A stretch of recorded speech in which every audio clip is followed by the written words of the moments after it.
좋은 아침입니다.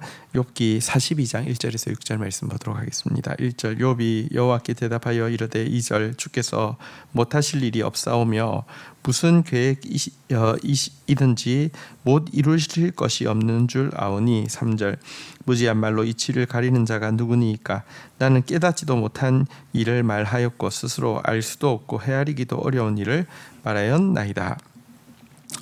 하나님의 질문 70가지 질문 앞에서도 한마디도 답하지 못했지만 지식적으로는 동의가 돼도 감정적으로 이렇게 그 억울함을 풀지 못하고 입을 앙 다물고 있던 이 욥이 그러면 너가 한번 공의를 시행해 봐라, 네가 한번 온전한 심판을 해봐라 할 수 있느냐라고 하고는 이제 그 베헤못과 그 리워야단을 이렇게 통제할 수 없는데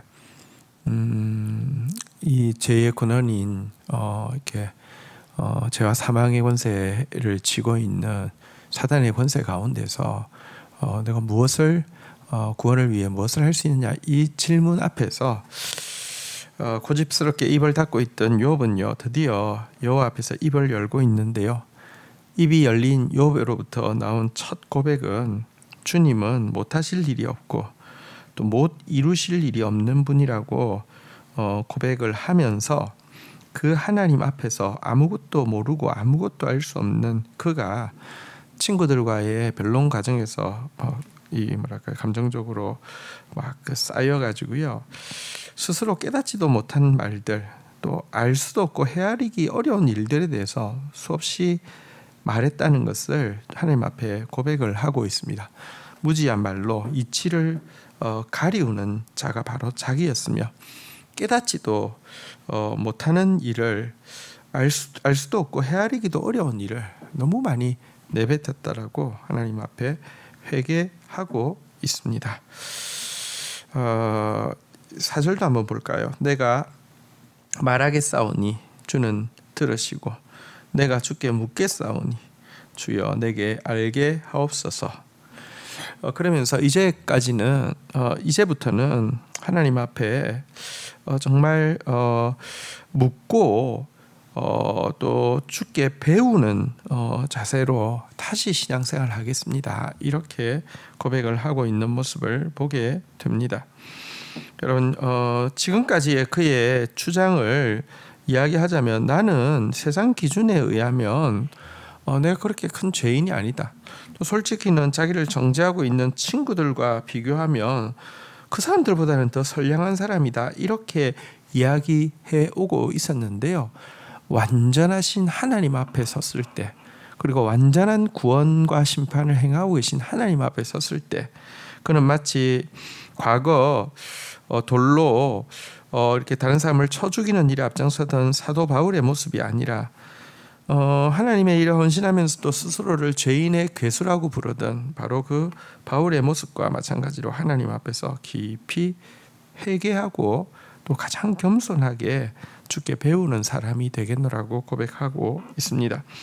수많은 사람들이 정말 큰 소리를 칩니다. 또 진리를 다 아는 것처럼 큰 소리를 치고 사람들 앞에서 너무 많은 말을 하면서 자신 있게 그 말에 대해서 내뱉고 있습니다. 그러나 사실 이것은요 아직까지 하나님을 제대로 알지 못하기 때문에 나오는 증세들이지, 여러분 하나님을 정말 제대로 만난 사람은 욥처럼 회개하게 되고 바울처럼 죄인의 괴수라고 고백하게 되는 것임을 기억해야 할 것입니다.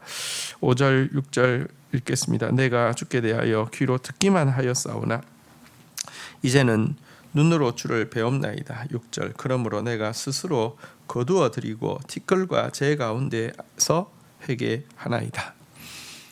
욥은 지금까지의 자기의 신앙생활은 하나님에 대해 귀로 듣는 정도에 불과한 신앙생활이었다라고 이야기하고 있고요. 그러나 이제 이 고난의 시간과 또 하나님의 말씀 앞에서 하나님을 직접 배움는, 눈으로 배움는 신앙생활을 하게 되었다라고 고백을 하고 있습니다. 그리고 이렇게 하나님을 귀로 듣는 단계가 아니라 눈으로 보는 단계에서 고백은 내가 스스로 거두어드리고 자기가 했던 수많은 말들 스스로 믿게 생각하고 스스로 부끄럽게 생각하고 다 거두어드리고 티끌과 재 가운데 앉아서 회개하는 것으로 나타나고 있습니다.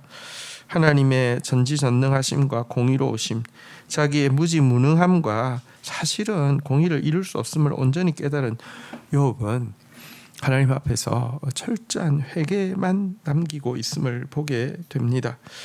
여러분 사실 하나님께서는요 욥이 품었던 왜 이런 고난이 있습니까? 그리고 또 욥이 가졌던 의문, 하나님 내가 완전한 의인이라는 것이 아니지만 훨씬 더 악한 악인들을 놔두고 왜 비교적 의로운 나한테만 이러십니까? 이런 하나님의 공의의 실현에 대한 의문, 또 이해를 할 수 없는 고난의 이유에 대한 의문에 대해서 하나님은 답을 하나도 주지 않았습니다. 그럼에도 불구하고 그 하나님 앞에 직접 서게 될 때 그에게서 나온 것은 그냥 완전한 회개였습니다. 이것은요 하나님의 길이, 하나님의 구원의 이렇게 길이, 하나님의 공의가 완전하다는 사실을 깨닫게 되었기 때문에 구체적인 답은 사실은 나에게 임한 고난은 이유는 무엇이고 나에게 임한 징계의 또 이유는 무엇이며 왜 하나님 세상에 많은 악인들이 있는데 나한테만 이러시지, 여기에 대한 솔직히 말하면 답이 하나도 되지 않았지만 더 크게 하나님이 완전의 길로 행하시고 계신다는 것이 신뢰가 되었기 때문에 어쨌거나 그 하나님의 그 완전하신 구원의 길에 대해서 신뢰하지 못하여서 행하였던 수많은 말들에 대해서 하나님 앞에서 진실로 참회하는 반응으로 나오고 있는 것입니다.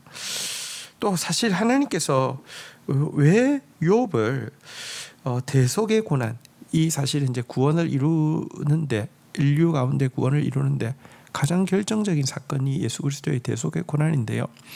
대속의 고난의 예표로 삼으셨는지에 대한 이유도 이와 같은 철저한 참회의 모습에서 볼 수 있습니다. 물론 그가 동방에서 가장 의로운 자였기 때문에 완전한 의의 예표가 되어질 수 있고요.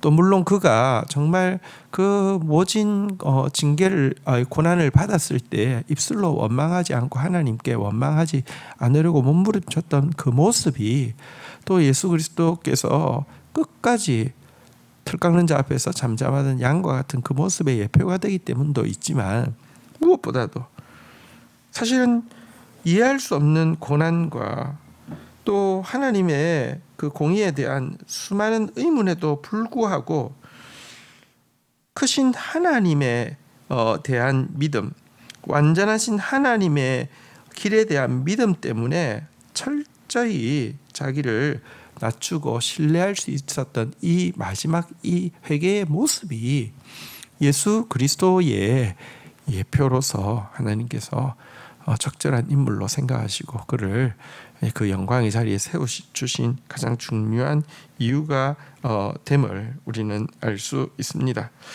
하나님을 깊이 알게 되고 그 결과 하나님을 깊이 신뢰하게 되면 모든 문제에 대한 가장 완전한 해답이 된다는 것을, 해결책이 된다는 것을 우리는 욥의 이 깊은 회개에서 발견하게 됩니다. 주신 말씀 붙잡고 기도하며 나가도록 하겠습니다. 하나님, 욥의 고백대로 하나님은 모든 것을 하실 수 있고 모든 것을 아시고 모든 것을 이루시는 전지전능한 분이심을 고백합니다. 그리고 하나님께서 모든 것을 행하시는 이유는 사랑이며 그 방법은 완전한 공의임을 고백합니다. 하나님, 우리보다 더 큰 지혜와 사랑으로 지금도 실수가 없이 완전한 구원의 역사를 이루어 가고 계실진데 오직 우리가 주님 앞에 고백할 것은 그 하나님 앞에서 이치를 가리우며 깨닫지도 못한 일들, 알 수도 없고 헤아리기도 어려운 일들을 너무 많이 떠벌리고 빗대를 세우고 다른 사람들 앞에 큰 소리를 쳤던 우리의 모습임을 고백합니다. 주님, 욥처럼 진실로 회개하며 진실로 하나님을 아는 자로서 진실로 하나님을 신뢰하는 자가 되어지게 하여 주시옵소서. 아직도 우리의 신앙이 귀로 듣기만 하는 신앙에 머무르지 않게 해주시고 눈으로 주를 배우는 신앙이 됨으로 말미암아 누구보다도 겸손할 뿐 아니라 누구보다도 주님을 신뢰함으로 부족하고 허물진 우리를 통하여서 예수 그리스도가 드러나는 그런 삶을 살 수 있도록 은혜를 더하여 주옵소서. 예수 그리스도의 이름으로 기도 올립니다. 아멘.